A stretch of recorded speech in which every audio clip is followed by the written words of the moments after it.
me ballin' like the Mavericks. Pussy niggas can't stand it. Walk in the crib and I'm dabbing.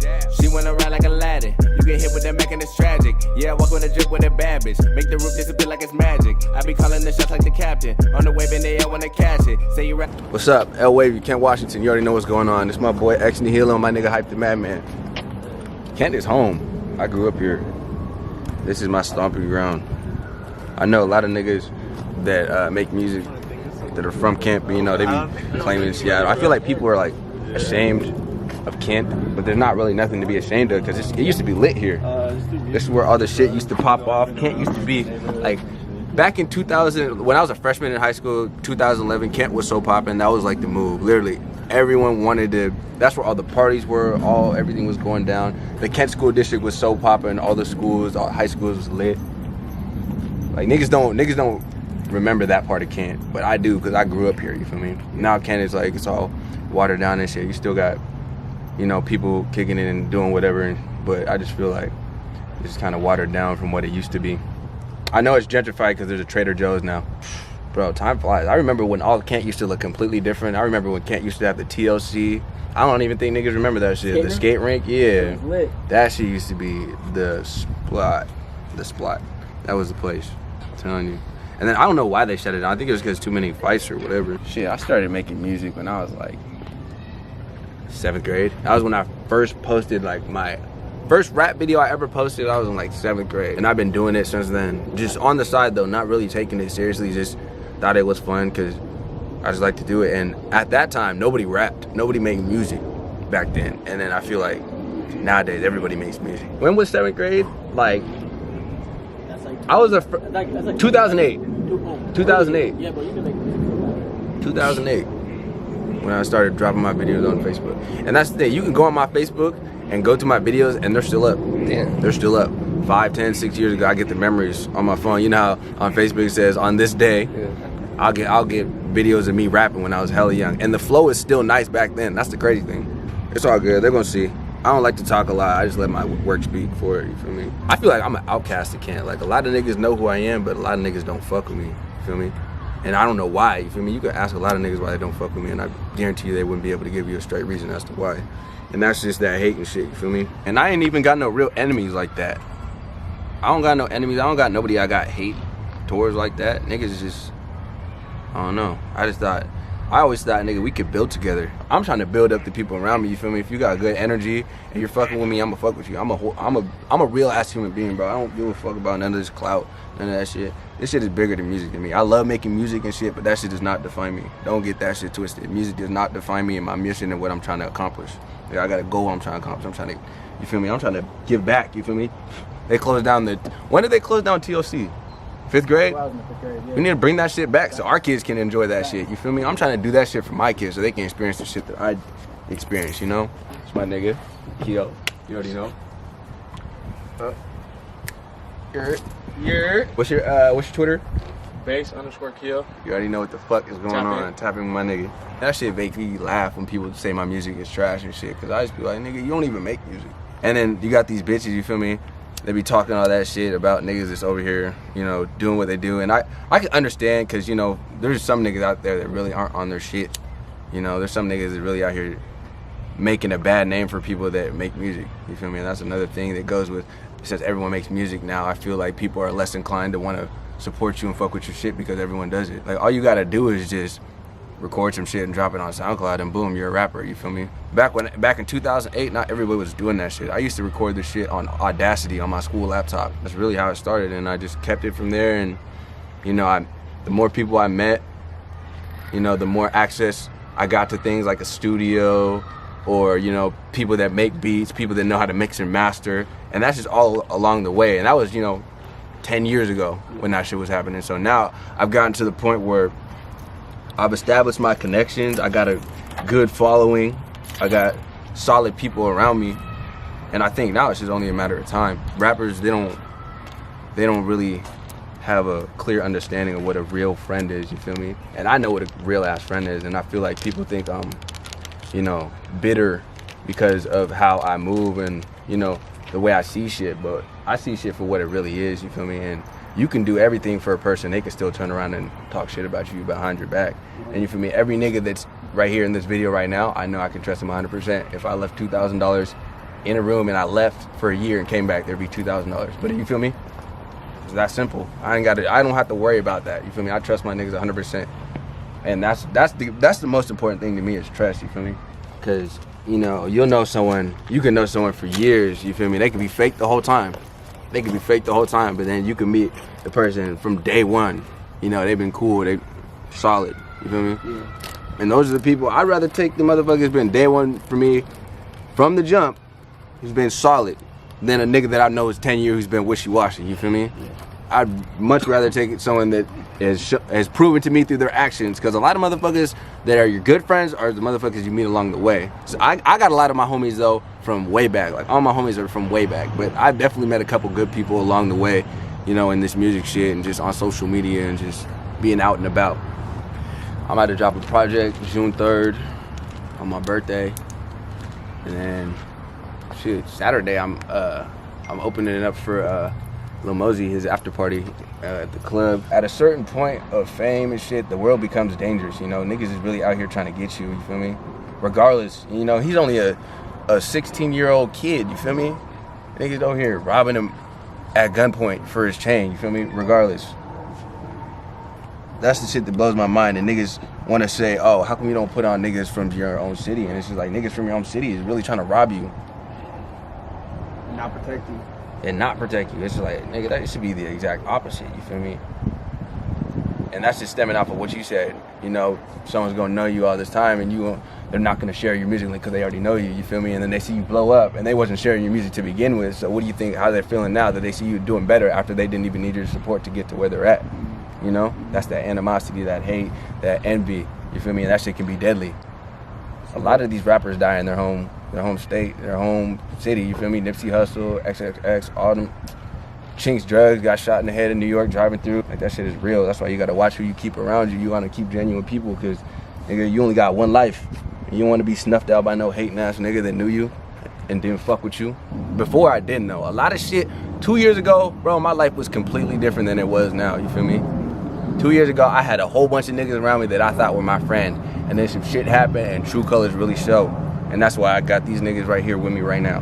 Because those are the only ones that remain solid, that didn't do no fuck shit, didn't fold on me. That's why it's never fold click to the grave. Period. A lot of these niggas don't believe in what they're saying because what they're rapping is not what they're living. And that's facts. These niggas portray a lifestyle that they don't live. Niggas don't really get money. Niggas is not out here. You know? Yeah. Niggas don't even have a car, you feel me? Niggas is living off the bitch. You know? And I just think that shit it's funny to me, you feel me? Because people act like they don't know. Like, we know you in real life, bro. But the other people don't, you feel me? And it is what it is. She wanna fuck with a savage. All of you niggas is average. I get the grin like it's cabbage. Making them plays like it's Madden. If I want it, I'ma have it. Tell them stand it. As far as the music scene, I just want to see more unity and more support. Period. All it takes is you to press a button and you share someone's music from your state to thousands of other people that are also in your state. That's all you gotta do. We just gotta help each other as a community. You can't complain about not supporting if you don't support. You gotta support everybody. But it's kind of hard to do that because I know niggas got beef and shit in different areas. So the venue and club situation in Seattle is honestly pretty good right now, I'm not gonna lie. They're putting artists on. They're putting dope artists on that are known by a lot of people. So I think that's good because you don't want to have people out there that aren't really known, and then it kind of kills the club, you know?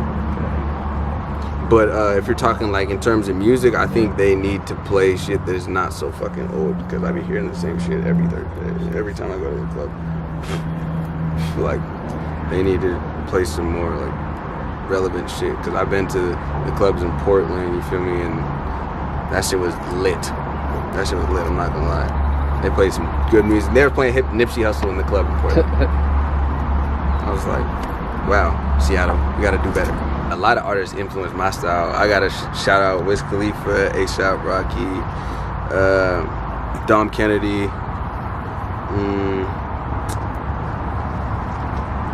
Like in high school, those were like the main niggas I was listening to. I was listening to Wiz Khalifa, Dom Kennedy, A$AP Rocky. Who else did I heavily fuck with? I think those are Lil Wayne. Yeah, of course Lil Wayne. Lil Wayne's the GOAT. Come on, let's be real. He made Drake. Brandy's probably my best song out that I got a high five for mixtape. For sure, that got the most love on the tape. I really want to work with Frenchie also. That's someone I really want to work. That's a goal. Work with that nigga because he got gas. And when you get in the studio with someone, you definitely build off the energy they got. And I feel like with his energy and whatever beat he got, and I hear what he's saying, it's just gonna motivate me to say some shit that's dope as fuck too. Him and Mafia D, top 2. I'm gonna get a song with the rest though. I'm gonna get a song with the rest. This kid. Come fuck with me. You already know. Like, what vibe am I giving out on my tracks? I'm giving out some hype shit. Like, I don't know. You kind of gotta listen to what I'm saying in my music to understand. And you feel me? It's up to it's kind of every listener's own opinion what kind of vibe I'm giving out. But it all depends on the beat, I guess. Because you can give out a vibe like some turn up shit, some real shit, some shit about your life. Cause I feel like, what type of vibe does NBA Youngboy have? He got a real ass nigga vibe, some like hurt shit, you feel me? But then again, he be on some other songs with other artists and he got that turn up vibe. They're like, run up a chick, make the little hook give me nick, you feel me? Like some turn up shit. So it's all dependent upon the beat. Yeah, say you rapping, you really be lacking. Keep it strapped cause I'm up with the action. Shot this, she like how I'm swagging. I put the bitch and I pass it. She on my shit with that passion. She grab my dick, Michael Jackson. I walk in the bank and I'm laughing. My next move is just keep dropping music. Go travel. Go perform in some other states. Build a fan base outside of Washington State. Go fuck with some niggas out of state. Get some features with some people out of state that are dope. To go to Florida, that shit would be lit. But I'm down to fuck with niggas from like Portland and shit, and California, Texas, Arizona, anywhere really. Sativa all the way, unless I can't sleep, then I'm gonna smoke some indica and pop a couple edibles, take my ass right to sleep. A weekend, I'll go through a half ounce in a day. We went to Canada and smoked like 17 woods in 2 days. We had weed from the dispensary in Washington, drove right through, and then smoked all of it. And then when we came back, they really stopped us. Nigga. We had to go into the building, flip the whole car, came back, all of our shit was everywhere. And there was a nug on the seat. That was the funny thing. There was a nug on the seat. It was on the floor, and then they put it on the seat. And I hid the rest of the weed They said, in a garbage bag. I put the rest of the weed in a garbage bag, and they still didn't find it. They just smelled it, and they put the little nug on the seat. There's a small nug with a stem attached to it. That shit was hella funny. It was like a little half gram. That shit was funny. I asked on my nigga's donut. His donut, my nigga, I don't know what I was thinking, bro. I was really so high because the ashtray was right here, right? And his donut was right next to it. And I was just so high, I was looking at the ashtray, but for some reason, he didn't even take a bite out of it or nothing. He was sitting right next to me. He was like, bro, are you serious? I was like, bro, I'm so high, my bad. Nigga, we all got them high moments. You already know how it goes. The original OG phases, going crazy. I be fucking with the ones a lot.